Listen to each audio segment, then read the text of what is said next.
Okay, picture this. It's one single day, September 3rd, 2025, and the economy seems to be living on two different planets.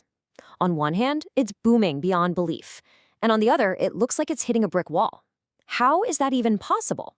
Well, that's exactly what the headlines showed us, and we're going to break down this huge disconnect piece by piece. And here it is, laid out right in front of you. This is the wild contrast. You've got the AI revolution promising this unbelievable multi-trillion-dollar future. At the exact same time, the job market is sending up flares, these warning signs we haven't seen since the worst days of the pandemic. So the big question is, how can both of these things be true? All right, first up, let's dive into the boom side of the equation. And I'm telling you, you might want to brace yourself, because the numbers we're about to see are just staggering. $4.2 trillion. What is that number? Well, that's the market cap of Nvidia. That makes it the single largest company on the planet. And its entire empire is built on the insane demand for the chips that are powering this whole AI revolution. And it's not just the big public companies, Check this out. $500 billion. That's the brand new valuation for OpenAI, the folks behind ChatGPT. I mean, just let that sink in for a second. A private company worth $500 billion? It just goes to show you how all-in investors are on an AI-powered future. So what does a crazy valuation like that actually mean for the people working there? It means they can now cash out this much in stock. We are talking about turning paper wealth, options and shares, into more than $10 billion of actual real cash.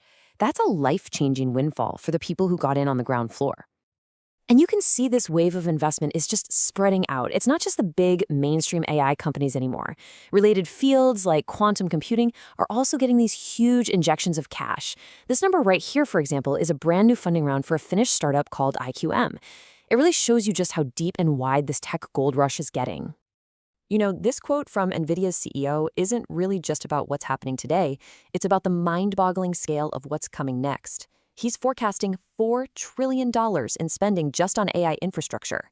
And it's not some far-off dream. It's already happening. Get this. Just 4 of the big tech giants are already planning to spend over $350 billion a year on their own AI build-out. Okay, so that's the boom. Now let's completely switch gears and look at the other side of the story. And here, the picture looks, well, completely different. We're talking about an economy that's showing some really serious signs of strain. So what's got all the economists so nervous? It's this number. In July, U.S. job openings fell all the way to 7.18 million. That's a level we've basically not seen since the pandemic. It is a crystal clear signal that the labor market, which was once red hot, is cooling down, and fast. And this quote right here, it just perfectly captures the mood among the experts.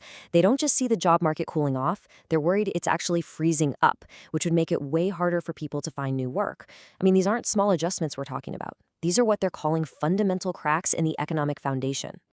And it's not just outside economists saying this. Even the Federal Reserve, in its own official report, the Beige Book, is painting this picture of stagnation.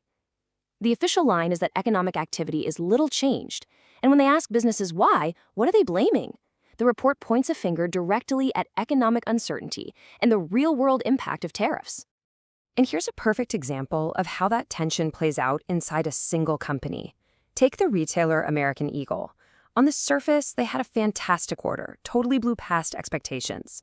But, and this is really the key part, they had to lower their guidance for the rest of the year. Why? They said it explicitly, because of the financial hit they're taking from tariffs. Okay, so you've got this massive AI boom on one side and this stalling, uncertain economy on the other. So how does this economic tug of war, actually affect regular people and the companies that are fighting for every dollar they spend? Well, one of the biggest signs of anxiety is what's called a flight to safety. And you can see it right here in the price of gold. It's the classic hedge against fear, right? And it has just surged to an all-time high. It's really simple. When people get worried about the future, they buy gold. So this creates a really interesting paradox. Just as consumers are getting more nervous and cautious, the battle for their money is getting more intense and more expensive than ever.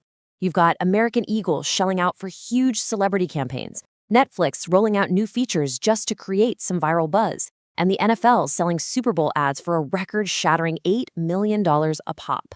Now, this kind of economic friction, it doesn't just stay in the market. It's spilling over into Washington. And it's creating these really intense political battles over who exactly should be in control of the economy's future. And this move just sparked a huge ideological clash. The Trump administration, in an effort to boost chip manufacturing here in the US, did something pretty unusual. It bought a nearly $9 billion stake in Intel. Supporters are calling it a vital strategic investment for national security. But critics, like Senator Rand Paul, are calling it, well, a step towards socialism. And that political conflict is getting even more direct, especially when it comes to the Federal Reserve. On one side, you have President Trump out there, publicly demanding that the Fed cut interest rates. And on the other side, his own nominee to the Fed board, Steven Mnuchin, is promising to protect the central bank's independence from exactly that kind of political meddling. So, how do we possibly make sense of all this? An economy that's both booming and stalling at the very same time. Well, maybe it isn't a contradiction. Maybe it's a symptom that we are in the very early days of a massive economic transformation, one that's being driven by AI. And this technology is creating just unbelievable wealth in one corner of the economy, while at the same time it's creating a ton of disruption and uncertainty everywhere else. And that leaves us with what might be the central question of our time.